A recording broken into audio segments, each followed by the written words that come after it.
Hi friends, പുതിയൊരു വീഡിയോയിലേക്ക് എല്ലാവരും സ്വാഗതം ചെയ്യുന്നു. ഇന്ന് നമ്മുടെ കൂടെയുള്ള ഒരു സ്പെഷ്യൽ അതിഥിയാണ്. ഞാനിപ്പോൾ നിൽക്കുന്നത് വടുതലയാണ്. ആദ്യം തന്നെ ആൾ സ്വാഗതം ചെയ്യാമെന്നാണെന്ന് പറഞ്ഞേക്കണം നമ്മുടെ ഈ വീഡിയോയുടെ. എന്നാലും ആളൊന്ന് നിങ്ങൾ നേരിട്ട് കാണാം. റയാൻ, വെൽക്കം. അപ്പോൾ റയാന് എന്താണ് അരക്ക് കീഴ്പോട്ട് സ്വാധീനക്കുറവുള്ളൊരു വ്യക്തിയാണ്. അപ്പോൾ റയാനെ ഇന്ന് നമ്മൾ വീഡിയോയിൽ ഉൾപ്പെടുത്തുന്ന റയാൻ എന്നും പറഞ്ഞ ചില്ലറക്കാരനല്ല കേട്ടോ. അതാണ് നിങ്ങൾ അറിയേണ്ടത്. അതിന് മുന്നേ ഞാൻ വീഡിയോയിലേക്ക് കിടക്കണതിന് മുന്നേ ഞാൻ പറഞ്ഞില്ല, വടുതലയിൽ റയാൻ്റെ വീട്ടിലാണ് എനിക്കുള്ളത് അല്ലേ റയാനെ? അപ്പോൾ ബാക്കി വിശേഷങ്ങൾ കാണുന്നതിന് മുന്നേ ഞാൻ റയാൻ എന്താണെന്നൊന്ന് കാണിച്ചു തരാം. എന്നിട്ട് നിങ്ങൾ ബാക്കി വീഡിയോ കണ്ടാൽ മതി. ഓക്കെ.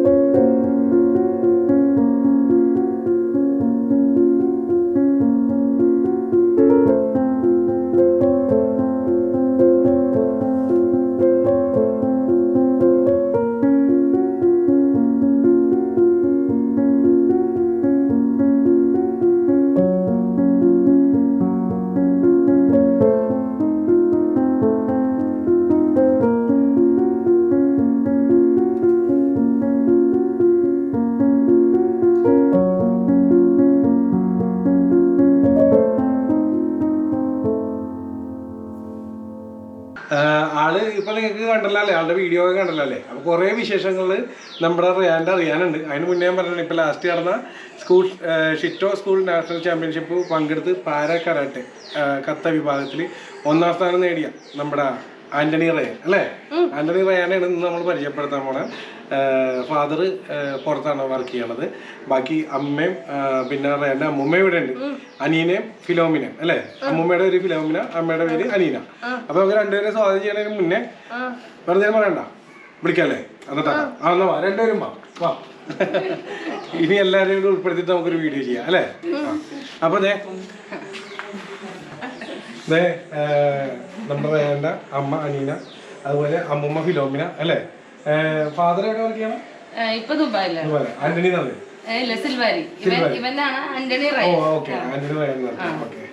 പപ്പയുടെ പേരാണ് സിൽവാരി. ഇവന്റെ മൊത്തം പേരായിട്ടാണ് ആന്റണി റയാൻ സിൽവാരി എന്ന് പറയുന്നത്. അപ്പൊ എന്തായാലും സന്തോഷം. അപ്പൊ ഇന്നത്തെ വീഡിയോയിൽ നമുക്ക് പറയാനുള്ളത് എന്താണെന്ന് വെച്ചാല്, ആളിപ്പോ എവിടെ പഠിക്കുന്നത്? ഇപ്പൊ റയാൻ പറയോ? റയാൻ പറഞ്ഞേ. റയാൻ പറയുന്നത് മനസ്സിലാവുന്നു. റയാൻ പറയാം എവിടെ പഠിക്കണ? സെന്റ് മേരീസ് UP സ്കൂൾ ചിറ്റൂരാണ്, സൗത്ത് ചിറ്റൂരാണ് പഠിക്കുന്നത്. എത്രാം ക്ലാസ്സിലാണ് പഠിക്കുന്നത്? 5. ഇപ്പൊ ഇനി നമ്മുടെ കരാട്ടെ പ്രാക്ടീസ് ചെയ്യാൻ തുടങ്ങിയിട്ട് എത്ര നാളായി? കരാട്ടെ പ്രാക്ടീസ് ചെയ്യാൻ തുടങ്ങിയിട്ടെന്ന് വെച്ച് കഴിഞ്ഞാല് ആദ്യമായിട്ട് ഇവനെ സ്കൂളില് ഇങ്ങനെ അനൗൺസ് ചെയ്യുമല്ലോ, കരാട്ടെ ഇഷ്ടമുള്ളവര് പേര് കൊടുക്കുന്നൊക്കെ പറഞ്ഞോണ്ടും അങ്ങനെ നമ്മൾക്ക് ഇവൻ വീട്ടിൽ വന്ന് പറയണേ നമ്മളോട്. അപ്പൊ ഞാൻ എന്റെ മനസ്സിലെന്ന് വെച്ചാൽ കരാട്ടെ പഠിക്കാന്ന് പറയുമ്പോൾ നമ്മുടെ മനസ്സിലൊരു ഇമാജിനേഷൻ ഉണ്ട്. ഞാൻ കണ്ടിട്ടില്ല ഇങ്ങനെ ഇരുന്ന് അല്ലെങ്കിൽ ഇങ്ങനത്തെ ഒരു രീതിയിലുള്ളതൊന്നും. അല്ല, സത്യത്തില് എനിക്കും അറിയില്ലായിരുന്നു. ഞാൻ കരാട്ടെ വർഷങ്ങൾ പഠിച്ചിട്ടുള്ളതാണ്. അതുകൊണ്ടാണ് ഞാൻ ചേച്ചിയോട് അടുത്തടുത്ത് ചോദിച്ചത്. എനിക്ക് എന്താണത് നമ്മളോട് വന്നിട്ട് പറയുമ്പോഴ് ഇവൻ സംസാരിക്കാനും ബുദ്ധിമുട്ടാണ്. അവനെല്ലാം മനസ്സിലാവും. നമ്മളെ പറഞ്ഞ് മനസ്സിലാക്കിക്കുമ്പോ നമുക്ക് അത് മനസ്സിലാകും. ചില പുതിയ വാക്കുകൾ സ്ഥിരം പറഞ്ഞു കേട്ട് മനസ്സിലാവും, നമുക്ക് മനസ്സിലാവും. അപ്പൊ ഇങ്ങനെ മിസ് ഇങ്ങനെ പറഞ്ഞു, എന്താ പറഞ്ഞ് കുറച്ച് കഴിയുമ്പോൾ ഒന്നുമില്ല എന്ന് പറയും നമുക്ക് മനസ്സിലായില്ലെങ്കിൽ. പിന്നെയും എന്താണ് ഇങ്ങനെ ചോദിച്ച് ഒരു കണക്കിന് കരാട്ടെ ക്ലാസ്സിൽ പേര് കൊടുക്കണ കാര്യമാണെന്ന് മനസ്സിലാക്കി. അപ്പൊ ഞാൻ അവനോട് പറഞ്ഞാൽ നിനക്ക് പറ്റൂല, അത് നിന്നെ ഉദ്ദേശിച്ചല്ല പറയണത്. ഞാനങ്ങനെ പറഞ്ഞാ നിന്നെ ഉദ്ദേശിച്ച നിനക്ക് നീ ഇങ്ങനെ ചെയ്യാനാണ് എന്ത് ചെയ്യാനാണ്, അത് നിന്റെ അല്ല എന്ന് പറഞ്ഞു. അപ്പൊ അവൻ പറഞ്ഞു എനിക്ക് ചേരാൻ ഭയങ്കര പ്രഷറായിരുന്നു. അത്രയും പ്രഷർ ഉള്ളതുകൊണ്ടാണ് ഇത് ഞാൻ ഇവ പറഞ്ഞിട്ടും ഞാൻ സ്കൂളിൽ മിസ്. അപ്പൊ ഞാൻ വിചാരിച്ചു സ്കൂളില് മിസ് വന്നിട്ട് റയാന് പറ്റില്ല എന്ന് പറയുമ്പോൾ അവനത് മനസ്സിലാവും. അപ്പൊ അങ്ങനത്തെ ലെവലിൽ അപ്പൊ മിസ്സിനോട് പറഞ്ഞു. ശരിക്കും ഇവന്റെ കരാട്ടെ ട്രെയിനർ മിസ്സിന്റെ പേര് വീണ മിസ് എന്നാണ്. ഈ പറഞ്ഞ മിസ്സിനെയാണ് നമ്മള് അണ്ടറിലാ പോയിക്കൊണ്ടിരിക്കുന്നത്. ഇത് സ്കൂളിലാണ് ഈ മെസ്സേജ് വരുന്നത്. അപ്പൊ ഇവന്റെ ക്ലാസ് ടീച്ചർ അപ്പൊ ആ സമയത്ത് നമ്മുടെ ഇവൻ സെന്റ് ആനീസിലാണ് പഠിച്ചിട്ടുണ്ടായിരുന്നു. വടുതല സെന്റ് ആനീസിലായിരുന്നു. ഇപ്പോഴാണ് ഈ വർഷമാണ് സെന്റ് മേരീസിലേക്ക് മാറിയത്. അപ്പൊ ആ സമയത്ത് ഇവന് എന്താ അവിടുത്തെ പ്രിൻസിപ്പാളിനോടാണ് പറയുന്നത്. കൊച്ചു മിസ്സായിരുന്നു, കൊച്ചു തെരേസ മിസ്സായിരുന്നു അവിടുത്തെ പ്രിൻസിപ്പാൾ. മിസ്സാണ് ഈ വീണ മിസ്സിനോട് ഇങ്ങനത്തെ ഒരു കുട്ടിയാണ്, അവനെ ചെയ്യാൻ പറ്റുമോ എടുക്കാൻ പറ്റുമോ അവന് ആഗ്രഹം പറയണം എന്ന് പറഞ്ഞപ്പോ മിസ് ഓക്കെ പറഞ്ഞു. ഇത് ഞാൻ എന്റെ ഒരു സംശയം എന്ന് വെച്ചാൽ എന്റെ മാത്രമല്ല വീഡിയോ ആണ് എല്ലാവരും ഒരു സംശയം എടുക്കും. അങ്ങനെ മിസ് ഓക്കെ പറഞ്ഞിട്ടുണ്ടാവും, അവർക്ക് അപ്പൊ അതിനെ കുറിച്ച് അറിയാൻ പാടില്ല. ഇങ്ങനെ മിസ് ശരിക്കും പറഞ്ഞു കഴിഞ്ഞാൽ ഇങ്ങനെ ഡിസേബിൾഡ് ആൾക്കാർ നാഷണൽ ലെവലല്ല, ഈ അങ്ങനെ ഒളിമ്പിക്സ് ഒക്കെ ഇല്ലേ അതിലൊക്കെ ഇങ്ങനെ കണ്ടിട്ടുണ്ട് മിസ്. അങ്ങനെ ഇവർ പക്ഷെ ഇവനെ നേരിട്ട് മിസ് കണ്ടിട്ടില്ല, ഇവന്റെ അവസ്ഥ എന്താണെന്ന് മിസ് കണ്ടിട്ടില്ല. ജസ്റ്റ് ഇങ്ങനെ പറഞ്ഞറിയേ മിസ്സിനുള്ളൂ. ജസ്റ്റ് ഇവന്റെ എന്താണെന്ന് ഒന്നും ഒരു ഐഡിയ ഇല്ലാതെ മിസ് യെസ് പറഞ്ഞത്. അപ്പൊ മിസ് യെസ് പറഞ്ഞപ്പോ ഞാനാണ് വണ്ടറായത്, എന്താ ചെയ്യാൻ പോണത്, മിസ് എങ്ങനെയായിരിക്കും, അല്ലെങ്കിൽ മിസ് എന്താ. എനിക്ക് ഭയങ്കര ഒരു അതിശയം പോലെയാണ് ഞാനിത് യെസ് പറഞ്ഞപ്പോൾ എൻ്റെ ഒരു മൈൻഡ് എന്ന് പറഞ്ഞാൽ.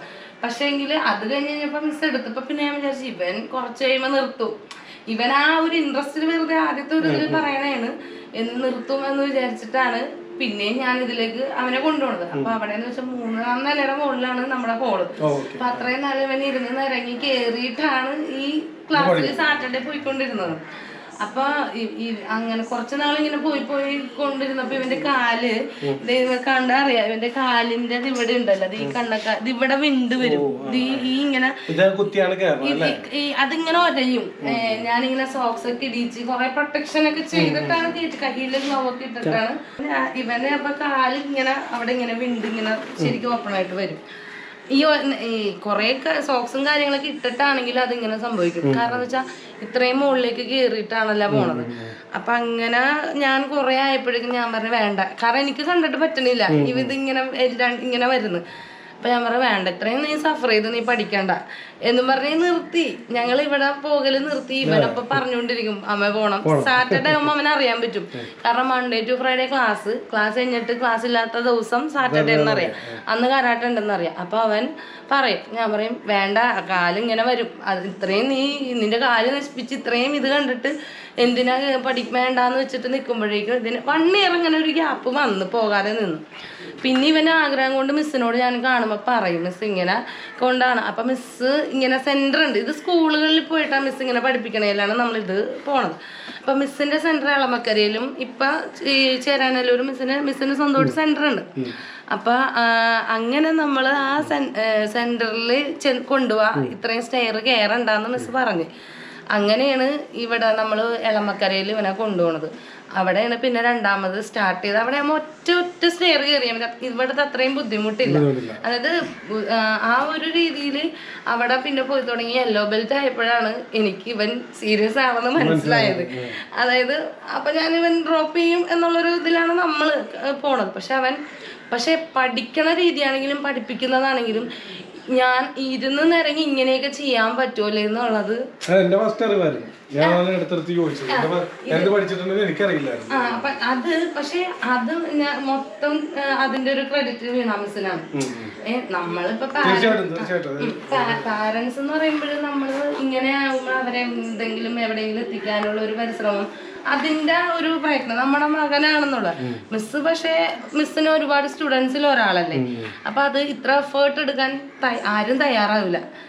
കാരണം ഇവനായിട്ട് പല സ്ഥലങ്ങളിൽ പല ആവശ്യങ്ങൾക്ക് പോയപ്പോഴൊക്കെ റിജക്ഷൻ നമുക്ക് ഒരുപാട് സ്ഥലങ്ങളിൽ നിന്ന് വന്നിട്ടുണ്ട്. അതിന്റെ ബേസിൽ തന്നെയാണ് ഞാൻ പറയണത്. കാരണം ഇങ്ങനെയുള്ളവരെ എടുക്കാൻ ഉള്ളൊരു മനസ്സല്ലെങ്കിൽ എടുക്കുന്നത് അപൂർവമാണ്. കാരണം എന്ന് വെച്ചാൽ അതിന് ഇത്തിരി മറ്റുള്ളവരെ പഠിപ്പിക്കണത് ഭയങ്കര ഈസിയാ. ഇവനെ പഠിപ്പിക്കാൻ ഇച്ചിരി ആദ്യത്തെ ഒരു സ്റ്റേജ് മനസ്സിലാക്കിച്ച് കൊടുക്കുക എന്ന് പറയുന്നത് അത് വെറുതെ പറയുന്നതല്ല. കാരണം ഇവനോട് കമ്മ്യൂണിക്കേഷൻ ചെയ്ത് എന്തെങ്കിലും കാര്യം ആരെങ്കിലും ഇവനെ പഠിപ്പിക്കാൻ നോക്കിയാൽ അപ്പം മനസ്സിലാവും ആ ഒരു ലെവൽ എന്താണെന്നുള്ളത്. അപ്പൊ ഇവന് അങ്ങനെയാണ് ഇതിന്റെ കരാട്ടയിലേക്ക്. ഞാൻ ചോദിക്കണത് ഫാദറിന് എങ്ങനെയായിരുന്നു? ചേച്ചിയുടെ കാര്യം പറഞ്ഞു, ഫാദർ ഇവിടെ ഇല്ല. ഫാദറിനോട് ഷെയർ ചെയ്തപ്പോ ഫാദർ അതായത് സ്റ്റാർട്ടിങ് അല്ലെങ്കിൽ ഇപ്പോഴത്തെ ആഗ്രഹം പറഞ്ഞു അങ്ങനെ പറ്റുന്ന ഒന്നിനും എതിർപ്പില്ല. കാരണം എന്ന് വെച്ച് കഴിഞ്ഞാൽ ഈ പറഞ്ഞ പോലെ ചെയ്യുക. പപ്പ വന്നു കഴിയുമ്പോഴാണെങ്കിൽ ഈ പറഞ്ഞ ഞങ്ങൾ രണ്ടുപേരും കൂടെ, ഇപ്പൊ ഇല്ലാത്തപ്പോ ഞാനാണ് കൊണ്ടുപോണത്, വന്നു കഴിയുമ്പോ ഞങ്ങൾ രണ്ടുപേരും കൂടിയാണ് പോണത്. വലിയൊരു സല്യൂട്ട് നേരേണ്ടത്. അവനങ്ങനെ ഒരു ആഗ്രഹം പറഞ്ഞു. ഇപ്പൊ നോർമലി ഏത് മാതാപിതാക്കളാണ്, ഞാനും ആ കഥ പറഞ്ഞപ്പോൾ തന്നെ ഞാനിങ്ങനെ ആലോചിച്ചായിരുന്നു, അത് ആരാണെങ്കിലും വേണ്ട, നിനക്ക് പറ്റൂല, അവനെ വിഷമിപ്പിക്കണ്ടല്ല എന്നുള്ള രീതിയിൽ മറ്റൊരു രീതിയിലാണ് ഞാൻ പറയും. പക്ഷെ എന്നിട്ടും അവന്റെ ആഗ്രഹം നേടിക്കൊടുത്ത് ഇപ്പൊ നമ്മൾ ഇവിടം വരെ എത്തിയത് നാഷണൽ ലെവലില് അവനൊരു വിന്നറുമാണ്. ഇപ്പൊ എന്താണ് പറയാനുള്ളത്? അമ്മൂമ്മക്ക് എന്താ എനിക്ക് സന്തോഷം എന്താന്ന് വെച്ചാൽ ഇത്രയും വരെ എത്തി. ഇങ്ങനെയൊന്നും അല്ലായിരുന്നു ആന്റണി ചെറുതിലെ തുടങ്ങിയുള്ള ഒരു അവസ്ഥ അങ്ങനത്തെ ആയിരുന്നു. ഇപ്പൊ ഇത്രയും വരെ എത്തിയതില് ദൈവത്തിന് മാനസികമായിട്ട് ഒരു ഇത് കിട്ടും. ഞാൻ പറയാം, ഇത് കിട്ടിയപ്പോ എനിക്ക് കരച്ചിലാണ് എനിക്ക് വന്നത്. എന്ന് വെച്ചാൽ ഇത്രയും വരെ എത്തിയല്ല എന്നുള്ള ഒരു സന്തോഷം കൊണ്ട് സങ്കടം വന്നെനിക്ക്. മറ്റൊരു കാര്യം കൂടി ഞാൻ ഈ വീഡിയോയിൽ ഉൾപ്പെടുത്തുന്നതാണ്. അതിന് ആദ്യമേ അവർക്കൊരു ബിഗ് സല്യൂട്ട് തരണം കേട്ടോ, മാതാപിതാക്കൾക്ക് എല്ലാവർക്കും. പിന്നെ വേറെ കാര്യം എന്ന് വെച്ചാൽ ഇപ്പൊ ചേച്ചി പറഞ്ഞാല് അധികം ആൾക്കാർ ഈ എഫോർട്ട് എടുക്കാൻ തയ്യാറാവില്ല. ഇങ്ങനെ ഒരു വ്യക്തിയുടെ വീഡിയോ ഞാൻ വേറെ ചെയ്തിട്ടുണ്ട്. നമ്മുടെ ആലുവയിലെ സജി സാർ നീന്തൽ പഠിപ്പിക്കണം ഫ്രീ ആയിട്ട്, സൗജന്യമായിട്ട്. അത് ആരും പുഴയിൽ മുങ്ങി മരിക്കരുത് എന്നുള്ളതാണ് അദ്ദേഹത്തിന്റെ സന്ദേശം. അപ്പൊ അദ്ദേഹത്തിന്റെ അടുത്തത് ഇതേപോലെ കുറെ പേര് ഇപ്പൊ തന്നെ പാസ്സായി കഴിഞ്ഞു. റയാനും സ്വിമ്മിങ് ചെയ്യുന്നുണ്ട്. അതായത് നെക്സ്റ്റ് ഇപ്പൊ ഇത് കരാട്ടയുടെ ബേസിലായതുകൊണ്ടാണ് അവന് ഇതേപോലെ ഒരു ആഗ്രഹം സ്വിം ചെയ്യണം, അതായത് സ്വിമ്മിങ്ങിന് പോകണം, എനിക്ക് സ്വിം ചെയ്യണം എന്നുള്ളൊരു ആഗ്രഹമുണ്ട്. അപ്പൊ അടുത്ത പ്രതിസന്ധി ഇത്, അതായത് ഇവൻ പറയുന്ന ആഗ്രഹങ്ങൾ നമ്മളെ കൊണ്ട് അല്ലാതെ എന്നെ കൊണ്ട് പറ്റുന്ന എല്ലാ കാര്യങ്ങളും അവന് ചെയ്യിപ്പിച്ച് അല്ലെങ്കിൽ സപ്പോർട്ട് ചെയ്ത് കൊടുക്കുന്നുണ്ട്. ഇത് ഇങ്ങനെ പറയുന്ന കാര്യങ്ങൾ എന്ത് ചെയ്യും എന്നുള്ളൊരു ഇതാണ്. അപ്പൊ അടുത്തത് ഞാൻ നിന്നെ ആരെടുക്കും, എവിടെ? അപ്പൊ സജി സാറിന്റെ അടുത്തേക്ക് വേറെ എങ്ങോ അന്വേഷിക്കണ്ടേ? ഇവിടുന്ന് ആലുവരെയും രാവിലെ 5:30 ഇവിടെ എത്തിക്കേണ്ട ഒരാളാ. പക്ഷെ അത് നമുക്ക് ആ സമയത്ത് അറിയില്ല. ഞാൻ പിന്നെ ഇവൻ പഠിച്ചൊക്കെ ഇപ്പൊ അങ്ങനെ നിക്കുമ്പോഴേ ഈ ലൈഫ് ചങ്ങമ്പുഴയില് ലൈഫ് എന്ന് പറഞ്ഞ സെന്റർ ഉണ്ട്. അവിടുത്തെ സാറിനോട് മിസ് തന്നെയാണ്, വീണ മിസ് തന്നെയാണ് എന്നോട് അവിടെ ചോദിച്ചു ചേച്ചി എന്ന് പറഞ്ഞ. അവിടെ ചോദിച്ചപ്പോഴ് ആദ്യം ഫോൺ വിളിച്ച് ചോദിച്ചപ്പോ ഇങ്ങനെ ഒരു കൊച്ചാന്ന് പറഞ്ഞപ്പോഴ് ബുദ്ധിമുട്ടാണ് എന്ന് തന്നെയാ പറഞ്ഞത്, ബുദ്ധിമുട്ടാണെന്ന് പറഞ്ഞു. പക്ഷേങ്കില് 1 വർഷത്തിന് ശേഷം അവൻ പിന്നെ ആഗ്രഹം പറഞ്ഞുകൊണ്ടിരുന്നപ്പോഴ് നേരിട്ട് ചെന്ന് ഇവനായിട്ട് നേരിട്ട് ചെന്ന് കണ്ടു കഴിഞ്ഞപ്പോ സാറ് ഓക്കെ പറഞ്ഞു. സുരേഷ് സാറ്. സുരേഷ് സാറിനും ഒരു സല്യൂട്ട് ചെയ്യണം. സുരേഷ് സാറാണ് നമ്മുടെ ലൈഫിന്റെ ഇത് ലൈഫ് റയാനെ സ്പെഷ്യലായിട്ട് പഠിപ്പിച്ചുകൊണ്ടിരുന്ന സാറ് ചാർലി സാറാണ്. റയാനെ പഠിപ്പിച്ച സാറ് ചാർലി സാർ, അതായത് ലൈഫിലാണ് സുരേഷ് സാറ് നമ്മൾ സാറ് ഓക്കെ പറഞ്ഞ്. അപ്പൊ ഇവന്റെ കോച്ചായിട്ട് നമുക്ക് ചാർലി സാറിനെ കിട്ടിയത്. ചാർലി സാറ് അവനാദ്യം ഇറക്കിയപ്പോഴും പറഞ്ഞത് 1 വർഷം കൂടി കഴിഞ്ഞാൽ അവന് കുറച്ചും കൂടി പവർ വരും, എന്നിട്ട് തുടങ്ങിയാ പോരെന്ന് വെച്ചപ്പോ പറയാൻ അവിടെയും സമ്മതിച്ചത് എനിക്ക് ഇപ്പൊ തന്നെ പോണം ചെയ്യണം. അപ്പൊ സാറ് പറഞ്ഞെന്ന് വെച്ചാൽ സാധാരണ പിള്ളേർക്ക് ഒരു 3 മാസം 6 മാസം മതി എന്നാണെങ്കിൽ ഇവൻ അത് ഇരട്ടി ടൈം ചിലപ്പോ അതൊക്കെ മുകളിൽ പോകും. അപ്പൊ അത്രയും സമയം എഫേർട്ട് എടുക്കണ്ടേ നമ്മൾ എന്നും പറഞ്ഞുകൊണ്ടാണ് സാർ അങ്ങനെ എക്സ്റ്റെൻഡ് ചെയ്തത്. പക്ഷെ റയാൻ ഇപ്പൊ തന്നെ ചെയ്യണം എന്ന് പറഞ്ഞു. പക്ഷെ സാറിനെ എന്നെ മനസ്സിലാക്കിക്കൊണ്ട് ഒരു 3 മാസം കൊണ്ട് തന്നെ റയാൻ വിത്തൗട്ട് ട്യൂബ് സ്വിം ചെയ്തു. ഇപ്പൊ ആള് സ്വിം ചെയ്യുന്നുണ്ട്. അതിപ്പോ സ്വിം ചെയ്യാൻ പഠിച്ചത് കൊണ്ട് ഞങ്ങളിപ്പോ തൊട്ടടുത്ത് അത് ഇവിടെ നിന്ന് നമ്മൾ വടത്തല ചങ്ങമ്പുഴ വരെ ഞാൻ ഇവനെ വീൽ ചെയറും ഒക്കെ ഇത് പോണ ബുദ്ധിമുട്ട് കൊണ്ടുപോയി എല്ലായിടത്തും കൊണ്ടുപോയി അവിടെ അവന്റെ ചെയ്ത് കഴിഞ്ഞിട്ട് വെയിറ്റ് ചെയ്ത് ഞാൻ ഇരുന്നിട്ട് കഴിഞ്ഞിട്ട് അവനെയും കൊണ്ടാണ് ഞാൻ തിരിച്ചു വരുന്നത്. അപ്പൊ ഇവിടെയും അത്രയും ദൂരം പോയിട്ട് തന്നെയും കുറച്ചും കൂടെ അടുത്ത് നമുക്ക് ഇവിടെ ഡോൺ ബോസ്കോയില് വടത്തല തൊട്ടടുത്ത് ഡോൺ ബോസ്കോയില് സ്വിമ്മിങ് സെന്റർ ഉണ്ട്. ഇവിടെ ഞാൻ വീൽ ചെയറിന്റെ ആവശ്യമില്ല. വീൽ ചെയർ മറ്റെവിടെന്ന് വെച്ചാൽ വണ്ടി വെച്ചിട്ട് കുറച്ച് ഡിസ്റ്റൻസ് ഉണ്ട് ലൈഫിലേക്ക്, അതുകൊണ്ട് വീൽ ചെയർ ഇല്ലാതെ പൊക്കിക്കൊണ്ട് പറ്റൂല, ബുദ്ധിമുട്ടാണ്. അതുകൊണ്ട് അവിടെ പോകുമ്പോൾ വീൽ ചെയർ കൊണ്ടാണ് പോയിക്കൊണ്ടിരുന്നത്. അപ്പൊ ഇവിടെ ആയപ്പോ അങ്ങനെ ഡിസ്റ്റൻസ് ഇല്ല, നമുക്ക് ചവിട്ട് വരെ ഇവൻ വണ്ടി വെക്കാൻ പറ്റും. അപ്പൊ ഇറക്കി ഞാൻ വിടും, ഇവൻ ഇരുന്ന് ഇറങ്ങി കയറി സ്വിം ചെയ്യും. എന്റെ വീഡിയോ ഉണ്ട്, ഞാൻ കഥ കാണിക്കാം, അപ്പൊ മനസ്സിലാവും. അപ്പൊ അപ്പോഴും സ്വിം ചെയ്യണം അങ്ങനെ പറയുമ്പോഴും വെള്ളത്തിലേക്ക് എടുത്ത് ചാടണം, അതിന് നിക്കണവരെ കൊണ്ടേ പറ്റുള്ളൂ. അപ്പോഴും നമ്മൾക്ക് അതും പുതിയ അറിവാ. ഇവൻ എന്നെ സംബന്ധിച്ചിട്ട് ഞാൻ ഇതുവരെ കണ്ടിട്ടില്ല. സത്യം പറഞ്ഞു കഴിഞ്ഞാൽ ഇവൻ എന്റെ കയ്യിലേക്ക് കിട്ടുമ്പോഴേ ഇങ്ങനെ ഒരു കുട്ടീനെ ഞാൻ ഇങ്ങനെ ഒരു അവസ്ഥകൾ ഇവനിലൂടെ കടന്നുപോയ അവസ്ഥകൾ എന്ന് വെച്ച് കഴിഞ്ഞാൽ അങ്ങനത്തെ എനിക്ക് ഫസ്റ്റ് എക്സ്പീരിയൻസ് ആണ്. ഞാൻ കണ്ടിട്ടും കേട്ടിട്ടും ഇല്ലാത്ത ഒരു രീതിയിലായിരുന്നു ഇവന്റെ അവസ്ഥ. അങ്ങനെ തന്നെയായിരുന്നു. ഇവനെ എങ്ങനെ മാനേജ് ചെയ്യണം, എങ്ങനെ ഇവനെ വളർത്തുക എന്നുള്ള ഒരു ഭയങ്കര ഒരു ക്വസ്റ്റ്യൻ മാർക്ക് എല്ലാവർക്കും ഉണ്ടായിരുന്നു. നമുക്ക് ഇപ്പൊ മമ്മി ഒക്കെ എല്ലാവർക്കും പിള്ളേരെ നോക്കിയിട്ടുണ്ടെങ്കിലും നമുക്ക് ഇവനെ കിട്ടിയത് ആ ഒരു അവസ്ഥയല്ല. ഇവനെ എങ്ങനെ നമ്മൾ ഇതാക്കണ്ടെന്നുള്ള ആ ഒരു സ്റ്റാർട്ടിങ് സ്റ്റേജിൽ നിൽക്കണമായിരുന്നു. ആ നിൽക്കുന്ന അവസ്ഥയിൽ ഇവൻ സത്യത്തിൽ കിടന്ന കിടപ്പാണ് എന്നുള്ളൊരു ലെവലാണ് പറഞ്ഞു വെച്ചത്. അതിൽ നിന്നാണ് നമ്മൾ ഈ ഫിസിയോതെറാപ്പി ഇതൊക്കെ ചെയ്ത് പിന്നെ അവന് കാലിനൊക്കെ സർജറി ഒരുപാട് നിൽക്കാൻ വേണ്ടിയിട്ടും ഒരുപാട് നമ്മൾ ചെയ്തു, ട്രീറ്റ്മെന്റുകൾ ചെയ്ത് കഴിഞ്ഞ് ലാസ്റ്റ് ഫൈനൽ സ്റ്റേജാണ് ഈ ഒരു അവസ്ഥ എന്ന് പറയുന്നത്. പക്ഷേ ഞാൻ നോക്കിയിട്ട് എന്റെ ഫൈനൽ സ്റ്റേജ് ഒന്നുമല്ല. പിന്നെ ഇനി എന്റെ മേളിൽ പോകട്ടെ. ഇപ്പൊ പഠിച്ച് അടുത്ത ആഗ്രഹം പറയും. അപ്പൊ അവനെന്ന് വെച്ച് കഴിഞ്ഞാല് അതേപോലെ സ്വിമ്മിങ്ങും നമുക്ക് ശരിക്കും പറഞ്ഞാൽ ഇവനെ കൊണ്ട് പറ്റും. ഇവനെ നമുക്ക് ഈ പറഞ്ഞ പോലെ ഇവനൊരു സ്കൂളിലേക്ക് വിടാൻ പോലും പറ്റും എന്നുള്ളൊരു അവസ്ഥ ഉണ്ടായിട്ടില്ല. അതിൽ നിന്നാണ് ഈ ഒരു ലെവലിലേക്ക് നമ്മൾ പിന്നെ ഈ പറഞ്ഞ പോലെ നമുക്ക് മുന്നിൽ അവനിങ്ങനെ പറയുമ്പോൾ നമ്മൾ അതിലേക്ക് അപ്രോച്ച് നമ്മളുടെ ഒരു ഭാഗത്തുനിന്ന് നമ്മൾ ശ്രമം നടത്തി. പക്ഷെ അത് നടത്തിയത് കൊണ്ട് ഈ ഒരു ലെവലിലേക്ക് കിട്ടി. നിനക്ക് പറ്റില്ല എന്ന് പറഞ്ഞ മാറി ഇരുന്ന് പോയിരുന്നെങ്കിൽ അല്ല, അത് ഞാൻ അതുകൊണ്ടാണ് ഒരു ബിഗ് സെലിബ്രിറ്റി നടന്നത്. കാരണം അവന്റെ ആഗ്രഹം പറഞ്ഞ് അത് അവരും കൂടി ഒപ്പം നിന്നതുകൊണ്ടാണ് ഇവിടം വരെ അവൻ എത്തിയിരിക്കുന്നത്. അതെന്ന് വെച്ചാല് സ്വിമ്മിങ് ഇവൻ പറഞ്ഞപ്പോ ഞാൻ കൂടുതൽ ശ്രമിച്ചത് എന്താന്ന് വെച്ചാല് ഇവന് വേറെ ഈ വീൽ ചെയറിലുള്ള ഒരാളാ, വേറെ ആക്ടിവിറ്റീസാ, വേറെ ഒന്നുമില്ല. അപ്പൊ അവന് ഇത് നമുക്ക് ബോഡി ഒന്ന് മെയിൻറ്റെയിൻ ആണ് ഇവനെ എടുത്തുകൊണ്ടാണ് എല്ലാ കാര്യങ്ങളും ചെയ്യുന്നത്. അപ്പൊ അവന് എനിക്ക് ഭാവിയിൽ ഇനി മുന്നോട്ട് ഇപ്പൊ നമ്മുടെയൊക്കെ അത്രയൊക്കെ ആകും ഇവൻ. അപ്പോഴും പ്രായത്തിൻ്റെതായ വളർച്ച അവന് വന്നുകൊണ്ടിരിക്കും.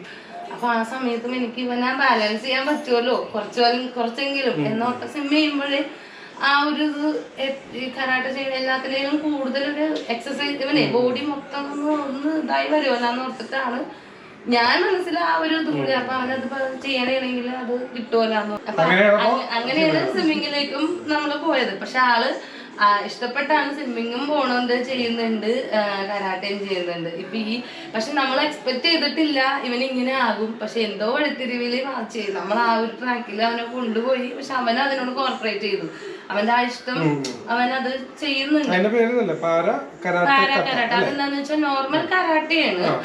നോർമൽ ഇവൻ ഇങ്ങനെയുള്ള ഈ ഡിസേബിൾഡ് അല്ലെങ്കിൽ ഇങ്ങനെ ഇതായിട്ടുള്ള പിള്ളേരുടെ ഇതെന്ന് പറയുമ്പോ കരാട്ടെ എന്ന് പറഞ്ഞ ഇതിന്റെ അണ്ടറിലേ വരുള്ളൂ. അപ്പൊ ആ ഒരു പാരാ കരാട്ടയിൽ റയാൻ മാത്രമേ ഉണ്ടായിട്ടുള്ളൂ. വേറെ ആരും ഇപ്പൊ നമ്മളിവിടെ ഇന്റർ സ്കൂൾ ചാമ്പ്യൻഷിപ്പിൽ കൊണ്ടുപോയപ്പോഴും ഇവിടെ പോയപ്പോഴും റയാൻ മാത്രമാണ് ആ ഒരു ഇതില് ഉള്ളൂ. ഇപ്പൊ നമ്മൾ പോയപ്പോ വേറൊരു ഇതിലേക്ക്. പക്ഷെ മിസ്സാണെങ്കിലും ഇവന്റെ ഈ ഇങ്ങനത്തെ പാരാകട്ടയുടെ കാര്യങ്ങള് റൂൾസും കാര്യങ്ങളൊക്കെ ഉണ്ടല്ലോ ഇതിന്റെ, അതിന് വേണ്ടിയിട്ട് ഒരുപാട് സെൻസായിമാരെ വിളിക്കുമ്പോൾ അവരുടെ അറിവിൽ ഇങ്ങനത്തെ ഒരു കുട്ടി കരാട്ട ചെയ്യുന്നതായിട്ട് ഇല്ല.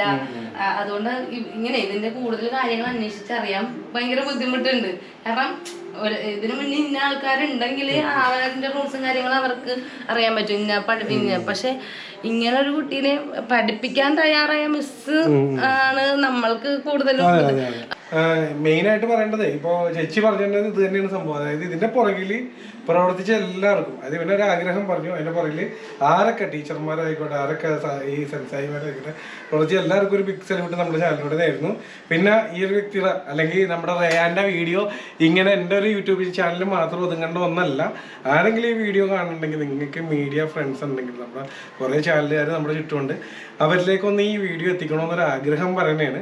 കാരണം ഈ ഇദ്ദേഹം എൻ്റെ ഒരു ചെറിയ യൂട്യൂബ് ചാനലിൽ ഒതുങ്ങേണ്ട ഒരു വ്യക്തിയല്ല. കാരണം പലർക്കും ഇതേപോലെ ഈ പിള്ളേർക്ക് ഇപ്പൊ യൂട്യൂബ് കണ്ട് അങ്ങനെ എന്നോട് അടുത്തൊരു ബഹളം പറഞ്ഞ യൂട്യൂബ് ചാനൽ വേണം എനിക്ക്, യൂട്യൂബ് അങ്ങനെ അവന്റെ പ്രഷർ കൊണ്ട് എനിക്ക് അപ്പോഴും റയാനോട് ഞാൻ പറയണ വാട്സപ്പിൽ സ്റ്റാറ്റസ് ഇടുന്ന, ഫേസ്ബുക്കിൽ സ്റ്റാറ്റസ് ഇടുന്ന പോലെയോ ഒന്നും അല്ല ഈ യൂട്യൂബ് എന്ന് പറയുന്ന കാര്യം. അതിൽ റെഗുലർ ആയിട്ട് വീഡിയോസ് ഇടണം. 1-2 വീഡിയോസ് ഇട്ട് കഴിയുമ്പോൾ നാളെ ചോദിക്കും എന്തേ യൂട്യൂബ് എന്തേ വീഡിയോ കളിയാക്കും. നിനക്കിത് പറയാ അല്ല, ഇത് ഇവനോട് ഞാൻ പറയണ അതല്ല. എന്ന് വെച്ചാൽ ഇവൻ പറയുന്ന ആഗ്രഹത്തിന് ഇവന് പ്രോപ്പറായിട്ട് സംസാരിക്കാൻ പറ്റുന്നില്ല. അപ്പൊ ഇവന് പ്രത്യേകിച്ച് കഴിവൊന്നുമില്ല ഇവൻ പറയുമ്പോഴ്. അപ്പൊ ഞാൻ നിന്നെ വെച്ചിട്ട് എന്ത് ചെയ്യും? അപ്പൊ മറ്റുള്ളവർ വിചാരിക്കൂലേ ഞാൻ നിന്നെ വെച്ചിട്ട് ഇത് അങ്ങനെയൊക്കെ ഞാൻ എന്നോട് ഒരുപാട് പറഞ്ഞു. അപ്പൊ ഇവന് ആഗ്രഹം വേണം കൊറേ. അപ്പൊ 1-2 പേരോട് ഇവന് ഇങ്ങനെ ഒരു ആഗ്രഹം പറയണം, അങ്ങോട്ട് അവനെ സപ്പോർട്ട് ചെയ്യുന്നത് എന്ന് പറഞ്ഞതുകൊണ്ട്. ഈ ഒരു വീഡിയോ അല്ലേ മെയിൻ ആയിട്ട് പറഞ്ഞാൽ ഈ ഒരു വീഡിയോ കണ്ടിട്ട് ഇതേപോലെ ചിലപ്പോ പല കുട്ടികളും പല വീട്ടിലെ കാണും. അവർക്കൊക്കെ ഒരു പ്രചോദനമാണ്. അപ്പൊ നമ്മുടെ റയാൻ ഒരു കാര്യം കൂടി പറഞ്ഞോട്ടെ, അല്ലെങ്കിൽ മറന്നു പോട്ടെ. നമ്മുടെ അല്ല, ഇത് ഈ വീഡിയോ ഞാൻ പറഞ്ഞില്ലേ, മറ്റുള്ള ഒരു ചാനലിലും കൂടി വരേണ്ട ഒരു വീഡിയോ തന്നെയാണ്. കാണാറുണ്ടെങ്കിൽ ഷെയർ ചെയ്ത് കൊടുക്കുക. അതുപോലെ ഞാൻ ലൊക്കേഷൻ ഒന്നും പറയുന്നത് വേറെ എങ്ങും അന്വേഷിച്ച് പോകണ്ട. വഴുതല പള്ളിയുടെ നേരെ ഓപ്പോസിറ്റ് ഉള്ള വഴി നേരെ വന്നൊരു ജംഗ്ഷൻ ഉണ്ട്. ആ ജംഗ്ഷനിൽ നിന്നും നേരെ മുന്നോട്ട് തന്നെ, ആ ജംഗ്ഷനിൽ നിന്ന് സ്ട്രൈറ്റ് തന്നെ കയറിയിട്ട് ആരോട് ചോദിച്ചാലും പറഞ്ഞു തരുന്ന റയാന്റെ വീട്. അതായത് ഈ പറഞ്ഞ മറ്റു കുട്ടികളുടെ കാര്യം പറഞ്ഞത് ശരിയാണ്. കാരണം വെച്ചാൽ എനിക്കറിയില്ലായിരുന്നു ഇങ്ങനെയുള്ള കുട്ടി അല്ലെങ്കിൽ ഇങ്ങനെയുള്ള ഒരു അവസ്ഥയിലുള്ള കുട്ടിക്ക് ഇങ്ങനെ ചെയ്യാൻ പറ്റും. അപ്പൊ ഈ മറ്റു പാരന്റ്സും അവരും വിചാരിക്കണം അങ്ങനെ ഇരിക്കും. അപ്പൊ ഇപ്പൊ ഇത് കാണുമ്പോൾ ചിലപ്പോ അങ്ങനെയുള്ള മക്കൾക്ക് ചെയ്യാൻ എന്റെ കുട്ടിക്കും അപ്പൊ ചെയ്യാൻ പറ്റുമല്ലോ എന്ന് അവർക്ക് മനസ്സിലാകും. അത് സത്യമാണ്. എന്താന്ന് വെച്ചാൽ നമ്മൾ അറിഞ്ഞുകൊണ്ട് ഇവന് പറ്റും എന്ന് പറഞ്ഞാൽ അവിടെ മിസ് റിജക്ട് ചെയ്യട്ടെ എന്ന് പറഞ്ഞു. മിസ്സായിട്ട് റിജക്ട് ചെയ്യുമ്പോൾ ഇവന് ഓക്കെ ആവുമല്ലോ എന്നും പറഞ്ഞിട്ടാണ് ഇത് മിസ്സിനോട് ഞാൻ പറയുന്നത് തന്നെ. അല്ലാതെ ഞാൻ അവനോട് ഞാൻ പറഞ്ഞിട്ട് അവന് കൺവേ ചെയ്തിട്ട് അവന് മനസ്സിലാകുന്നില്ല. അപ്പൊ മിസ് റിജക്ട് ചെയ്യുമ്പോൾ പിന്നെ ആളൊന്നും പറയില്ല എനിക്ക് പറ്റാണ്ടാണല്ലോ എന്നുള്ളത്, മാറി നിൽക്കുമല്ലോ എന്നോർത്ത് പറഞ്ഞതാണ് ഈ ലെവലിലേക്ക് എത്തിയത്. അപ്പൊ ഞാൻ പറഞ്ഞ ഇതേപോലെയുള്ള കുട്ടികൾക്ക് ഇങ്ങനെ സാധിക്കും, അല്ലെങ്കിൽ അവർക്ക് ഇങ്ങനെ ഇരുന്നുകൊണ്ട് ഇങ്ങനെയൊക്കെയും ചെയ്യാം എന്നുള്ളത് എനിക്കും മനസ്സിലായത് ഇവനിലൂടെയാണ്. അപ്പൊ ചിലപ്പോ ഇവനിലൂടെ വേറെ മക്കൾക്കും അമ്മമാർക്കും പാരന്റ്സിനും അത് മനസ്സിലാകട്ടെ എന്ന് തന്നെയാണ് ഞാനും പറയണത്. അപ്പൊ എന്തായാലും സന്തോഷം, നമുക്ക് ഇങ്ങനെ ഒരു വീഡിയോ എടുക്കാൻ സാധിച്ചാല്. റയാനെ മുത്ത ഭയങ്കര സന്തോഷോടാ നിന്റെ വീഡിയോ എടുക്കാൻ സാധിച്ചാല്. അയ്യോ ഒരു മിനിറ്റ്, ഒരാളെ വിട്ടു ഇങ്ങനെ വന്നേടാ, നീ ഇപ്പുറത്തേക്ക് വന്നേ. നമ്മുടെ ഫ്രണ്ടിനാണ് എന്നെ വിളിച്ചിട്ട് ഇങ്ങനൊരു അല്ലെ റയാൻ ഇവിടെ ഉണ്ട് അപ്പൊ വീഡിയോ എടുക്കാൻ ഞാൻ പറഞ്ഞു തീർച്ചയായിട്ടും എടുത്തിരിക്കും ഞാൻ. പിന്നെ എനിക്കും ഈ പറഞ്ഞാല് വീഡിയോയുടെ സ്റ്റാർട്ടിങ് പറഞ്ഞാൽ കുറെ സംശയങ്ങളുണ്ടായിരുന്നു, എങ്ങനെയാണ് റയാൻ ചെയ്തത്. കാരണം എനിക്കും ഡൗട്ട് ഉണ്ടായിരുന്നു. അപ്പോൾ ഞാനും കരാട്ടയൊക്കെ പഠിച്ചിട്ടുണ്ടെങ്കിൽ എനിക്കും ഇതിനെക്കുറിച്ച് അറിയില്ലായിരുന്നു. അപ്പോൾ അങ്ങനെ കുറേ നേരം ചേച്ചിയായിട്ട് സംസാരിച്ചിട്ടാണ് ഞാൻ ഓക്കെ എനിക്ക് ത്രെഡ് കിട്ടി, അങ്ങനെയാണ് ഞാൻ അല്ലെങ്കിൽ എനിക്ക് കാര്യം മനസ്സിലായെന്ന് പറഞ്ഞ് ഇങ്ങോട്ട് വന്നത്. നമ്മൾ ഒരാളെ പരിചയപ്പെടുത്താൻ വീഡിയോ വിട്ടുപോയല്ലോ. അപ്പൂപ്പനല്ല ഡാഡി എവിടെയാണ്? അത് ദുബായ്. എല്ലാരും ദുബായിലാണ്. അപ്പൊ അത് നമ്മള് വീഡിയോയിൽ പറയാൻ വിട്ടുപോയതാണ്. അപ്പൊ റയാന്റെ വീഡിയോ നിങ്ങൾക്ക് എല്ലാവർക്കും ഇഷ്ടപ്പെട്ടെന്ന് വിശ്വസിക്കുന്നു അല്ലെ? ഇഷ്ടപ്പെടും അല്ലാണ്ട് അവിടെ പോകാനല്ലേ? ഒരു ഓടിച്ച അതേ കിടക്കണ പോലെ. ഞാൻ അടുത്തത് നമ്മ യൂട്യൂബ് ചാനലാണ് അല്ലേ? എന്തൊക്കെ ആഗ്രഹം ഉണ്ടെന്ന് തീർത്തോളാം ചെയ്യും നമ്മ.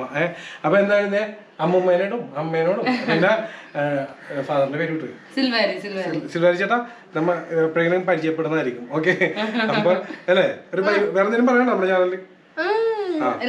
സപ്പോർട്ട് ചെയ്തതിന് നന്ദി അല്ലേ? അതാണ്. അപ്പൊ ഓക്കെ, അപ്പൊ അടുത്ത വീഡിയോ കാണാൻ നമ്മുടെ ചാനലിലൂടെ ആദ്യമായിട്ടാണ് ഒരു വീഡിയോ ആണെങ്കിൽ ഇപ്പൊ തന്നെ ഫോളോ ചെയ്തേക്കാം. ഇതുപോലെ നിങ്ങൾ അറിയേണ്ട അല്ലെങ്കിൽ കാണേണ്ട വീഡിയോസ് ആയിട്ട് ഇനിയും വരുന്നതായിരിക്കും. ഒരിക്കൽ കൂടി പറയുന്നു, ഈ വീഡിയോ നിങ്ങൾക്ക് ഇഷ്ടപ്പെട്ടിട്ടുണ്ടെങ്കിൽ നിങ്ങളുടെ മീഡിയ ഫ്രണ്ട്സ് ഉണ്ടെങ്കിൽ ഒന്ന് അയച്ചു കൊടുക്കുക. ഞാൻ സ്ഥലമൊക്കെ പറഞ്ഞാണ്, അല്ലെങ്കിൽ എന്നെ കോൺടാക്ട് ചെയ്യാവുന്നതാണ്. ആളുടെ ഒരു വീഡിയോ നിങ്ങൾ ലോകം അറിയണം ഇങ്ങനെയുള്ളവരാ, അതിനുവേണ്ടി ഞാൻ പറയണം. അപ്പൊ നെക്സ്റ്റ് വീഡിയോ കാണാം. ബൈ.